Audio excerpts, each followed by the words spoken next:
তো hello guys, welcome to my channel, welcome to my new village.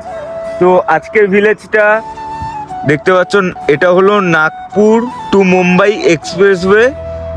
আর এটা 700 kilometre. এই যে লেনটা দেখছো, ওইদিকে যে লেনটা ওরকম সেম 700 কিলোমিটার পুরো। আর একটা কোনো এই ফার্স্ট টোল পড়বে, আর কোনো টোল নেই, বাদ বাকি সব বাইপাসে টোল। আর ওই দেখো আরটিও ধরছে, আর আমার কাছে তো হেভি লাইসেন্স নেই, তার জন্য গাড়িটা এখানে সাইডে করে এখন ব্রাশ করব, মানে বাহানা যাকে বলে, ব্রাশটা করে তারপর দাদা চালাবে, দাদা পার করে দেবে, তারপর আবার দিন আমার চালাতে হবে। আর এতক্ষণে টোটাল 350 কিলোমিটার চালিয়ে এসেছি অলরেডি, আর সেটা আগের ব্লগে দেখতে পারবে।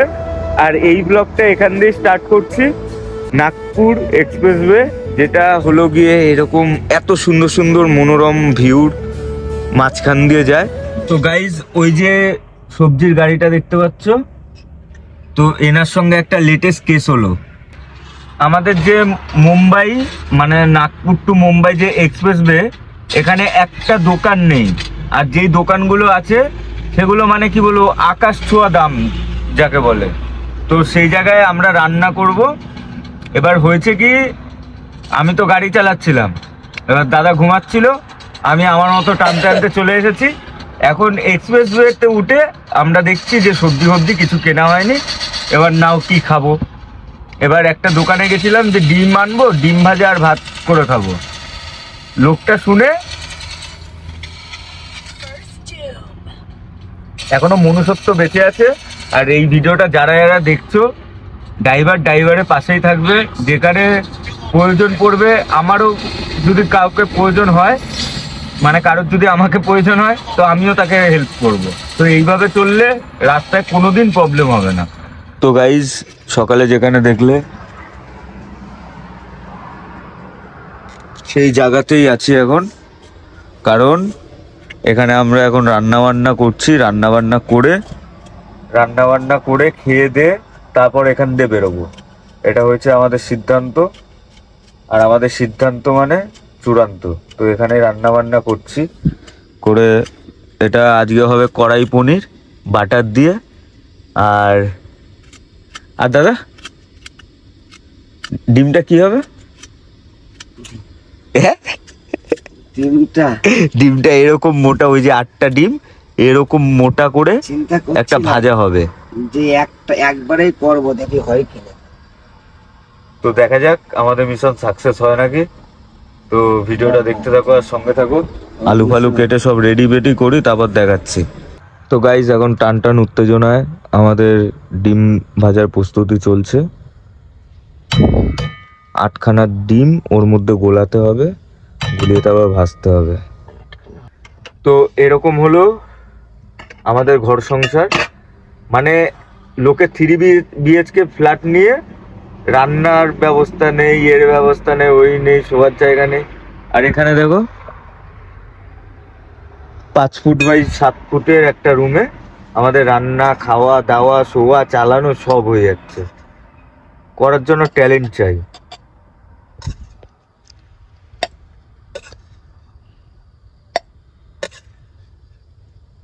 তো এখন দেওয়া হবে, গোলানো কমপ্লিট, আস্তের উপর ভাসিয়ে দেওয়া হবে কড়াইতে। ও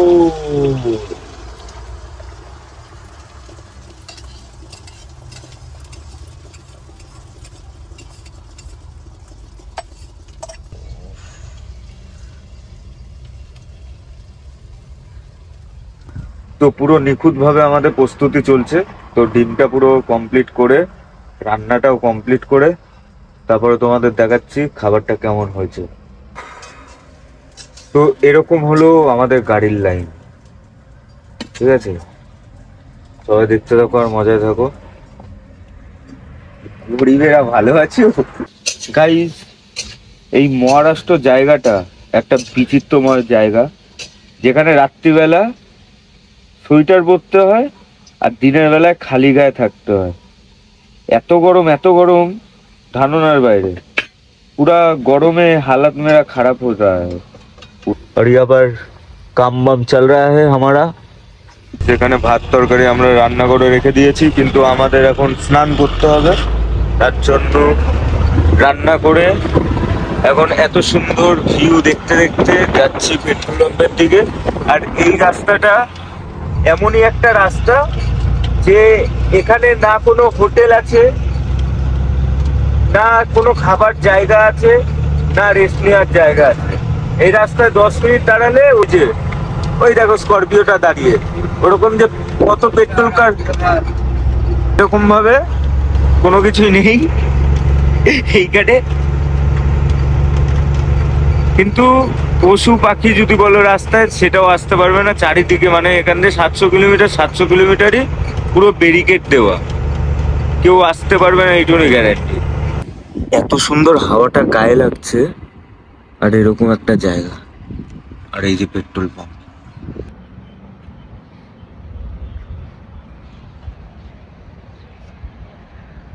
তো গাইস দেখতে পাচ্ছ এখানে কত পার ডে আমরা এত টাকা খরচা করি, ঠিক আছে, আমাদের হাত খরচা পার ডে। গাইস এখন আমাদের ভোজন পর্ব শুরু হয়ে গেছে, তো চলো ভোজনটা করা যাক।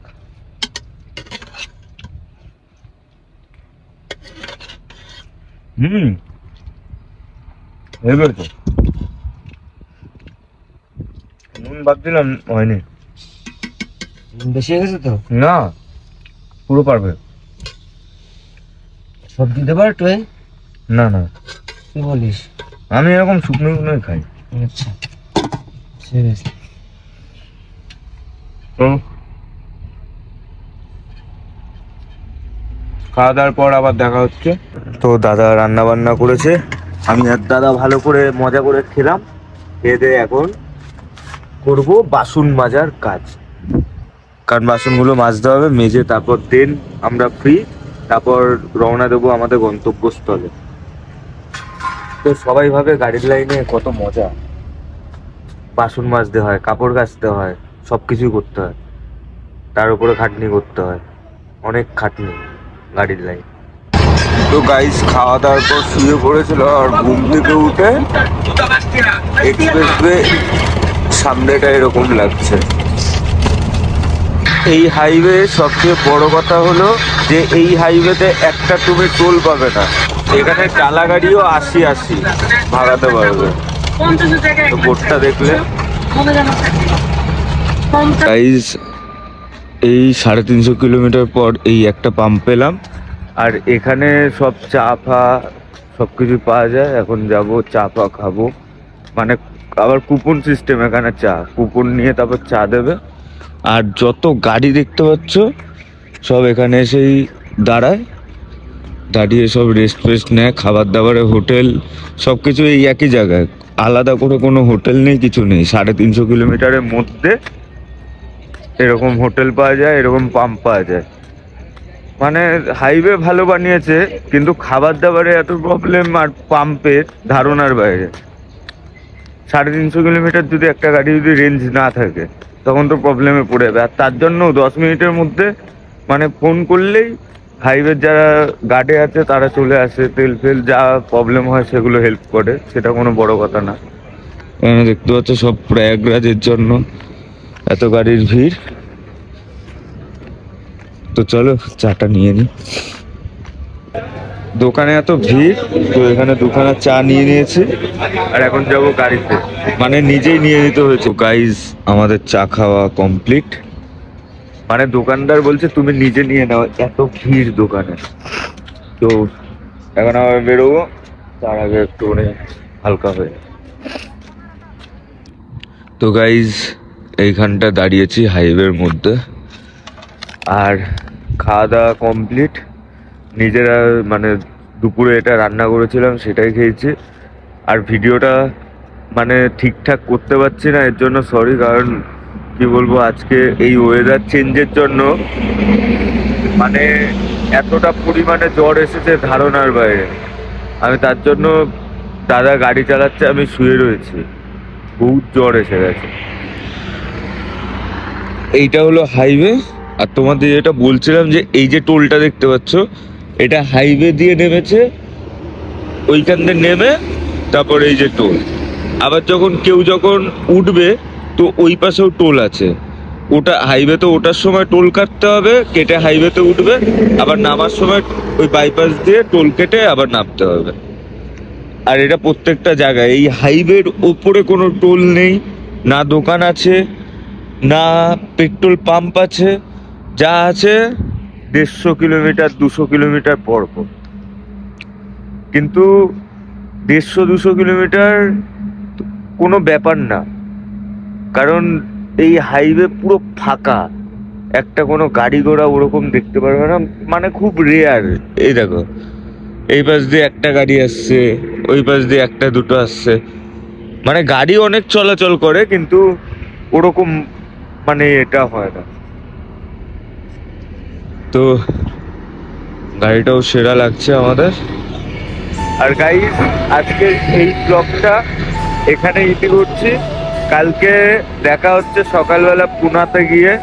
তো কালকে সকাল দিয়ে আবার নতুন করে ব্লগ আপলোড করব।